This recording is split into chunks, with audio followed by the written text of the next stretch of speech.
കോഴിക്കോട് നെല്ലിക്കോട് നിർമ്മാണം നടക്കുന്ന സ്ഥലത്ത് മണ്ണിടിച്ചിലുണ്ടായതും ഒരാൾക്ക് ജീവൻ നഷ്ടപ്പെട്ടതും മറ്റു രണ്ടുപേർ ഇപ്പോഴും ആശുപത്രിയിൽ തുടരുകയാണ് ചികിത്സയിൽ. അപ്പോൾ ഈ ഒരു സംഭവത്തിൽ ഫ്ളാറ്റ് ഉടമകളായ റീഗേറ്റ് ബിൽഡേഴ്സിന്റെ പെർമിറ്റ് റദ്ദാക്കുമെന്നതാണ് ഇപ്പോൾ പുറത്തു വരുന്ന പുതിയ വിവരം. ഇതുമായി ബന്ധപ്പെട്ട് നെല്ലിക്കോട് നിർമ്മാണം നിർത്തിവെക്കുന്നതിനുള്ള സ്റ്റോപ്പ് മെമ്മോ നൽകുമെന്ന് കോർപ്പറേഷൻ മേയർ ബീന ഫിലിപ്പ് അറിയിച്ചു. ചട്ടങ്ങൾ കാറ്റിൽ പറത്തിയുള്ള കെട്ടിട നിർമ്മാണം അനുവദിക്കില്ലെന്നും മേയർ നിലപാടെടുക്കുന്നുണ്ട്. ദിൽഷ തിലകനോട് നമുക്കിപ്പം ഇതുമായി ബന്ധപ്പെട്ടുള്ള വിശദാംശങ്ങളുമായി. Dilsha, good morning. ഇപ്പോൾ കഴിഞ്ഞ ദിവസം ഈ ഒരു സംഭവം ഉണ്ടായതിന് പിന്നാലെ തന്നെ പുറത്തു വന്നിരുന്നു ഈ പെർമിറ്റ് നൽകിയിരുന്നില്ല, അവിടെ ഈ മണ്ണിടിച്ചിൽ ഭീഷണി അടക്കം നിലനിൽക്കുന്നത് കൊണ്ട് നേരത്തെ നഗരസഭ ഇതിൽ ഈ പറഞ്ഞിരുന്നു ഇങ്ങനെ അവിടെ നിർമ്മാണം നടത്തരുത് എന്ന് പറഞ്ഞിരുന്നു. പക്ഷേ അതിനെയൊക്കെ അവഗണിച്ചുകൊണ്ടായിരുന്നു അവിടെ ഒരു കെട്ടിട നിർമ്മാണം നടന്നത് എന്നുള്ള ഗുരുതരമായ ചട്ടലംഘനത്തിന്റെ വാർത്തകളൊക്കെ പുറത്തു വന്നതാണ്. ഇപ്പോൾ എന്താണ് കോർപ്പറേഷൻ ഈ വിഷയത്തിൽ സ്വീകരിച്ചിരിക്കുന്ന നിലപാട്? ബീന ഫിലിപ്പിന്റെ വാക്കുകൾ എങ്ങനെയൊക്കെയാണ്? സേതു സൂചിപ്പിച്ചതുപോലെ നമ്മൾ ഇന്നലെ കണ്ടതാണ് അതിദാരുണമായിട്ടുള്ള ഇതര സംസ്ഥാന തൊഴിലാളിയുടെ അന്ത്യം.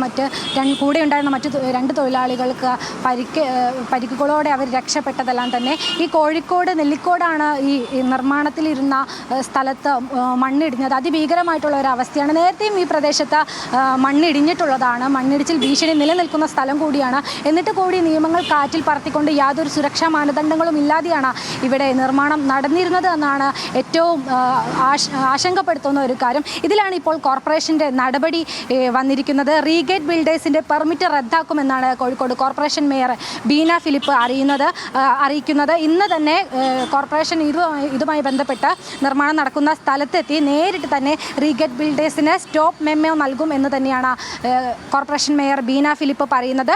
ഈ ചട്ടങ്ങൾ കാറ്റിൽ പറത്തിക്കൊണ്ടുള്ള നിർമ്മാണം ഇത് ഇനി ഇത്തരത്തിൽ യാതൊരു സുരക്ഷാ മാനദണ്ഡങ്ങളും പാലിക്കാതെയുള്ള ഈ നിർമ്മാണം ഇനി യാതൊരു വിധത്തിലും ഇത് തുടരാൻ അനുവദിക്കില്ല എന്ന് സൂചിപ്പിച്ചുകൊണ്ടാണ് മേയർ ഇത്തരത്തിലൊരു നടപടിയിലേക്ക് കടക്കുന്നത്. നമ്മൾ കണ്ടതാണ് കഴിഞ്ഞ ദിവസം അതിദാരുണമായിട്ടുള്ള അവസ്ഥ. മാത്രമല്ല എടുത്തു പറയേണ്ട ഒരു കാര്യം, നേരത്തെ തന്നെ ഈ ഒരു പ്രദേശത്ത് മണ്ണിടിച്ചിൽ ഭീഷണി നിലനിൽക്കുന്നു എന്ന് ചൂണ്ടിക്കാട്ടിക്കൊണ്ട് നെല്ലിക്കോട് വില്ലേജ് ഓഫീസർ കളക്ടർക്ക് പരാതി നൽകിയിട്ടുള്ളതായിരുന്നു. അപ്പോൾ പരിസ്ഥിതി മന്ത്രാലയത്തിൻ്റെ അനുമതി ഉണ്ട് എന്നതടക്കമുള്ള വിഷയങ്ങൾ പറഞ്ഞുകൊണ്ടാണ് ഇവിടെ നിർമ്മാണം വീണ്ടും തുടരാനുള്ള ഒരു അനുമതി നൽകിയിട്ടുള്ളത്.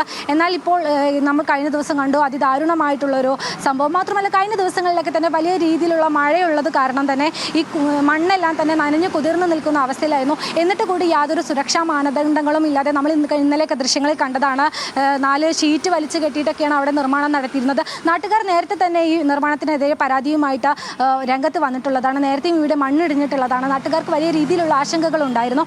എന്നാൽ അതൊക്കെയും പരിഗണിക്കാതെ സുരക്ഷാ മാനദണ്ഡങ്ങളെല്ലാം ഒന്നും തന്നെ പാലിക്കാതെ നിയമങ്ങളെല്ലാം കാറ്റിൽ പറത്തിക്കൊണ്ടാണ് ഇവിടെ നിർമ്മാണം നടന്നിരുന്നത്. മാത്രവുമല്ല പുറം ലോകത്തെ അറിയിക്കാതെ ഷീറ്റൊക്കെ വലിച്ചു കെട്ടി അകത്ത് മാത്രമായിട്ട് നിർമ്മാണത്തിൽ നടക്കുകയായിരുന്നു. കാരണം ഇന്നലെ ഞായറാഴ്ച ആയതുകൊണ്ട് വലിയ രീതിയിലുള്ള അപകടങ്ങൾ.